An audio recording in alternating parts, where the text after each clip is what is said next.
लोग बेगर्स हैं, हम लोग भिखारी हैं, तो भिखारियों को कौन पूछेगा? आप भिखारी को पूछेंगे, कभी नहीं पूछेंगे, मैं पूछूँगा, कभी भी नहीं पूछेंगे। आप कभी भी किसी भिखारी के साथ ताल्लुक नहीं बना सकते और ऐसे ही दुनिया कभी भी किसी भिखारी मुल्क के साथ ताल्लुक नहीं बना सकती। जब आप किसी के साथ जाके मीटिंग के लिए जाएँगे, तो उसके पास जाके हाथ ही फैलाएँगे, तो आपको कोई भी जो है बॉदर नहीं करेगा। मारो, हमको मारो, हमको जिंदा मत छोड़ो सालो। हम कोई मंदिर का घंटा है कि कोई भी आके बजा जाता है। का जब भी कोई इवेंट होता है या जब भी कोई इस तरह का त्योहार आता है, पूरी दुनिया से ना सिर्फ इंडिया को विशेस आती हैं बल्कि पूरी दुनिया में उस दिन को, उस त्योहार को सेलिब्रेट भी किया जाता है। लेकिन पाकिस्तान को कोई बॉदर ही नहीं करता। इन्हें जिस तरह से इंडिया को विश किया है, तो क्या इसराइल के भी कोई मफादात हैं इंडिया की तरफ? नहीं, इंडिया के साथ इसराइल के या किसी भी मुल्क के मफादात नहीं हैं। चीज़ जो बेस करती है वो इकॉनमी पे बेस करती है। हमारी इकॉनमी और इंडिया की इकॉनमी में बहुत ज़्यादा डिफरेंस है। और सेकंड जो आप बात कर रहे हैं, पूरी दुनिया में इंडिया का यौम आज़ादी या कोई भी रिपब्लिक डे मनाया जा रहा है, तो उसमें उनकी पब्लिक की रेशो और हमारी पब्लिक की रेशो में बहुत ज़्यादा डिफरेंस है। इंडिया पूरी दुनिया में फैला हुआ है। अब देखेंगे दुबई जो दुनिया का हब है, 70 टू 80% इंडिया ने अपने कब्जे में किया हुआ है। ठीक है, और हमारे पास जो है, हमारे पास अपने बैकअप के पास क्या पड़ा हुआ है, इंडिया हमारे से 1000 टाइम ऊपर है। और दूसरा, इंडिया के दूसरे मुल्कों के साथ जो है वो ताल्लुकात बहुत बेहतर हैं। बहुत बड़ी न्यूज़ कल हुई है कि भई चाइना जो कि एक मुखलिस दोस्त माना जाता है पाकिस्तान का और हमेशा से कंसीडर, और हम देखें तो यहाँ पे चाइना ही चाइना है पाकिस्तान के अंदर। तो अगर चाइना की बात करें तो चाइना ने कल स्टेटमेंट दी कि भई पाकिस्तान जितने भी प्रोजेक्ट्स हमने लगाए हैं, जितने भी प्रोजेक्ट्स पे लोन दिया गया है, वो इस डेट पर वापस हो जाने चाहिए, और ये कहा है कि कोई मोहलत नहीं है। क्या समझते हैं कि चाइना ने जैसे मुँह फेरा एकदम से, और इस चीज़ का हम मतलब एक कर ही नहीं सकते थे कि ऐसा हो जाएगा हमारे साथ, लेकिन क्यों? नहीं, अगर लोग ये सोचते थे कि चाइना ये नहीं करेगा तो लोगों की बहुत बड़ी बेवकूफ़ी थी। China was working on the same road path British did in back in 1947। तो चाइना की इकोनॉमिकल स्ट्रेटजी यही है। अगर हम बाकी कंट्रीज़ में देखें जिन्हें भी चाइना सपोर्ट करते हैं, चाइना का यही है कि आप एक कंट्री में इन्वेस्टमेंट करते हैं, लोन्स देते हैं, उसके बाद आपकी इकोनॉमी एक तरह की हाईजैक कर लेते हैं।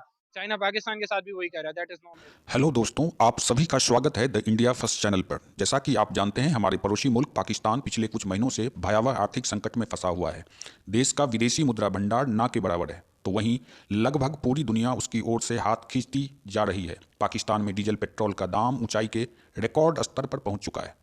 साथ ही साथ बिजली की कटौती भी लगातार बढ़ती जा रही है। विदेश से उधार लेकर घी पीने की आदत के कारण अब नए कर्ज के लिए अपने कुछ इलाकों और कंपनियों को दांव पर लगाने की तैयारी में जुट गया है। तो आइए जानते हैं पाकिस्तानी मीडिया एवं वहां के पब्लिक का क्या ओपिनियन है।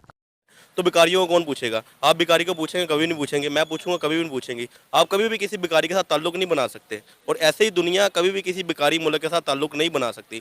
जब आप किसी के साथ जाके मीटिंग के लिए जाएँगे, तो उसके पास जाके हाथ ही फैलाएँगे, तो आपको कोई भी जो है बॉदर नहीं करेगा। 75 साल हो गए, हमारी किसी भी हुकूमत ने टाइम पूरा नहीं किया। हमारी स्टेबिलिटी नहीं है हुकूमत की, किसी भी गवर्नमेंट की स्टेबिलिटी नहीं है। कोई आता है, वो अपने पैसे बनाता है और दूसरे को चांस देता है, सारे मिले अभी हुए। आप देखिए, नरेंद्र मोदी की हुकूमत को 2 टेन्योर पूरे हो चुके हैं और तीसरा भी कह रहे हैं उनका ही है। वो होगा। उसकी रीज़न ये कि इंडिया के, अगर आप देखेंगे, उनके ख़जाने के अंदर $360 बिलियन पड़ा हुआ है। हमारे पास कितना पड़ा हुआ है? $6 बिलियन भी नहीं है। तो नरेंद्र मोदी जब आए थे, उस वक्त उनके पास, आई थिंक सो दैट, के उनके पास $70 बिलियन भी नहीं था। तो उन्होंने अपनी इकोनॉमी को 5 टू 6 टाइम जो अप किया है। तो लोग उनको क्यों ना लेके आए? और उन्होंने ये किस तरह किया है कि उन्होंने अपनी कंट्री की एक्सपोर्ट्स बढ़ाई हैं। उन्होंने अपनी कंट्री में चीज़ें बनाना शुरू की हैं और बाहर के मुल्कों में भेजना शुरू की हैं। और हमारा तो कोई एक्सपोर्ट से लेना देना ही नहीं है, हम तो सिर्फ इंपोर्ट पे जोर दिए हुए हैं। हमारी इंपोर्ट भी बंद है ना। हमारी तो इंपोर्ट भी बंद है। आप देखें ना, जो पोर्ट्स पे पड़े हुए हैं, हमारा माल सारा है, अरबों का भी नहीं, खरबों का है। बिलियन डॉलर्स में वहाँ पे लोगों का जो सामान पड़ा वो ख़राब हो रहा है। उसके ऊपर टैक्सेस इतने, हमारी मुल्क की 25 फार्मास्यूटिकल इंडस्ट्रीज यहाँ से बंद होकर चली गई हैं।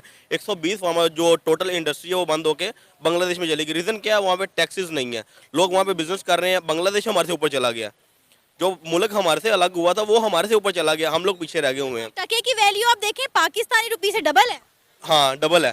वो डबल है जिन्होंने अभी थोड़े दिन, 2 साल पहले, 1-1.5 साल पहले अपना मुल्क आज़ाद करवाया। मैं अफगानिस्तान की बात कर रहा हूँ, वो हमारे से ऊपर चला गया हुआ है। अफगानिस्तान पाकिस्तान से ऊपर चला गया। लेकिन अभी भी देखेंगे, लोगों की नज़र में पाकिस्तान की वैल्यू ज़्यादा है। लेकिन अब आगे जो हालात आ रहे हैं, पाकिस्तान की वैल्यू ख़त्म हो जाएगी।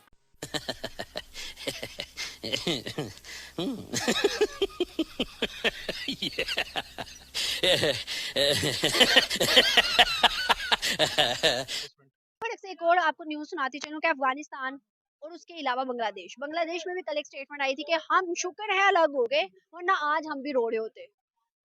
कितनी बड़ी बात उन्होंने कर दी कि शुक्र है हम अलग हो गए वरना आज हम भी रो रहे होते। तो क्या समझते हैं कि अगर अफगानिस्तान में देखें तो अफगानिस्तान ने कल एक सो कॉल्ड का हमारे पाकिस्तान को एक मतलब एक टाइटल दिया कि सो कॉल्ड पाकिस्तान है, इसमें कोई ना ट्रस्ट करे। उसके अलावा अगर हम आज की बात करें तो ये IMF वही है जिसने वीट के लिए इंडिया को कहा था कि भाई आप एक्सपोर्ट खोल दो, बहुत दुनिया जो है आपके ममालिक जो है वो आपके वीट पर इंतजार कर रहे हैं। वहां पर कुछ और स्टेटमेंट, यहाँ पर कुछ और स्टेटमेंट, क्यों इंडिया के लिए अच्छी क्यों? इंडिया के लिए अच्छी क्यों? इंडिया में हमारे साथ ही साथ हुआ था। इंडिया में 70 साल से डेमोक्रेसी है, हमारे पाकिस्तान में 40 साल माशाल्लाह। 30 साल जो आए हैं उनमें भी किसी को टर्म नहीं पूरा करने दिया। अगर आप अवाम के इलेक्टेबल्स को टर्म नहीं पूरा करने देंगे तो उसके आपको किसी ना किसी पॉइंट पे कॉन्सिक्वेंसेस तो पे करने पड़ेंगे। बात करें कि इस टाइम की जो स्टेबिलिटी आपने कहा है कि भाई स्टेबिलिटी नहीं है, क्या आपको लगता है कि इंडिया डेमोक्रेसी के लिहाज से स्टेबल है, या फिर इंडिया जो प्राइम मिनिस्टर्स के अगर हम पोस्ट को देखें तो कोई ना कोई टेन्योर पूरा करके जाता है, तो क्या उस टेन्योर के अंदर इंडिया के लिए काम होता है? डेफिनेटली होता है। इंडिया हमारे से काफ़ी आगे है। It is the 5th largest growing economy. Pakistani नहीं मानते भाई? पाकिस्तानी बायस बोर्ड हैं हमें। हाँ, हमारे टेक्स्ट बुक्स में आइडियोलॉजिकल स्लेव्स प्रोड्यूस करते हैं। हमें पढ़ाते हैं हम 65 की जंग जीते, हमें पढ़ाते हैं हम 71 की जंग जीते। जब आप टेक्स्ट बुक से थ्रू आइडियोलॉजिकल स्लेव प्रोड्यूस करेंगे तो कोई भी नहीं मानेगा इंडिया हमसे आगे। आप क्या समझते हैं, क्या हम इन सब जीते हैं जंगे? Definitely not. क्यों हमें गलत हिस्ट्री पढ़ाई जा रही है? मैस कंट्रोलेशन। अगर हम देखें तो इस टाइम हमारे शहबाज शरीफ ने आफ्टर 1 वीक पहले हम देख ले तो उन्होंने एक स्टेटमेंट दी थी UN के अंदर कि भाई हमने 3 जंगें लड़ी इंडिया के साथ और हमें बहुत ज्यादा माली नुकसान हुआ, इकोनॉमिकली नुकसान हुआ, तो हम अब वो नहीं चाहते, जंग नहीं चाहते, हम पीस चाहते हैं। लेकिन एज कम्पेयर टू पाकिस्तान के अंदर जब हमारे साथ स्पीच करते हैं, कोई इंटरनेशनल भी स्पीच देते हैं, तो भाई ये कहते हैं कि भाई जंग करेंगे, हमें कश्मीर चाहिए, हम इंडिया के साथ दोस्ती नहीं करना चाहते, वहाँ कुछ और यहाँ कुछ और, क्यों? लोगों को रिलीजियसली कंट्रोल करते हैं। रिलीजियस पहले पहले रिलीजियस एक्सट्रीमिज्म पढ़ाते हैं, उधर जाके UN में रोते हैं कि चंदा दो, ये दो, वो दो।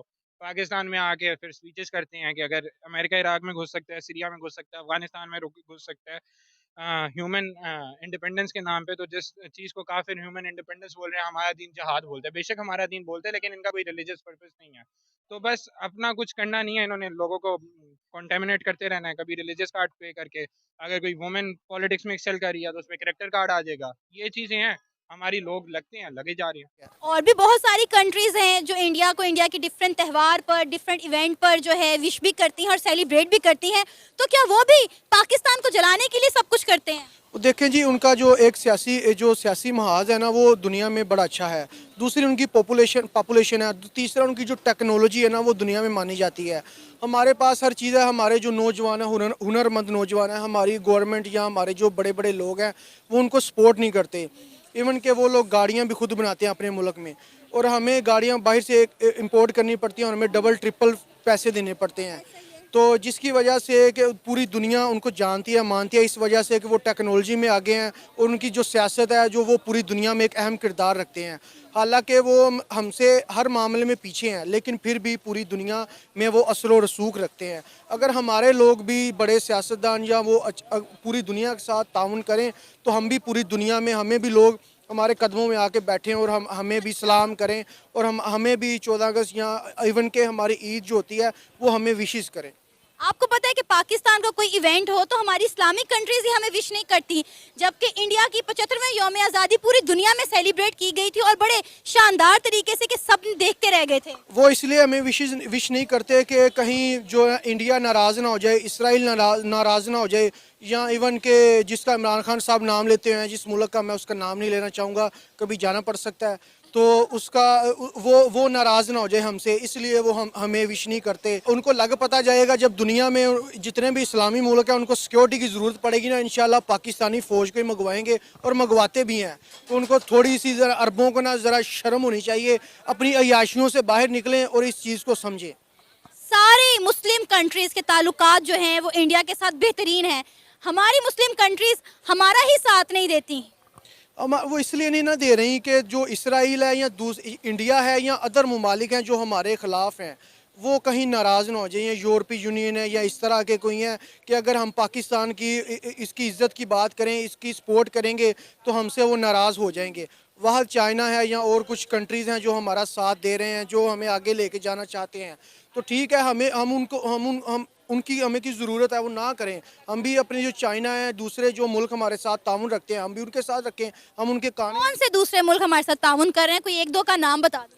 जो चाइना है, तुर्की है, आज़रबाईजान है, जो इस्लामी ममालिक हैं, जो हमें हमारे छोटे बड़े मौक़ों पे हमारी गमी खुशी में हमारा साथ देते हैं। अभी जो मुश्किल वक्त आया ना, हमारी इस्लामिक कंट्रीज ने हमारी मदद करने से इनकार कर दिया है। सऊदी अरेबिया गए, क्या हुआ?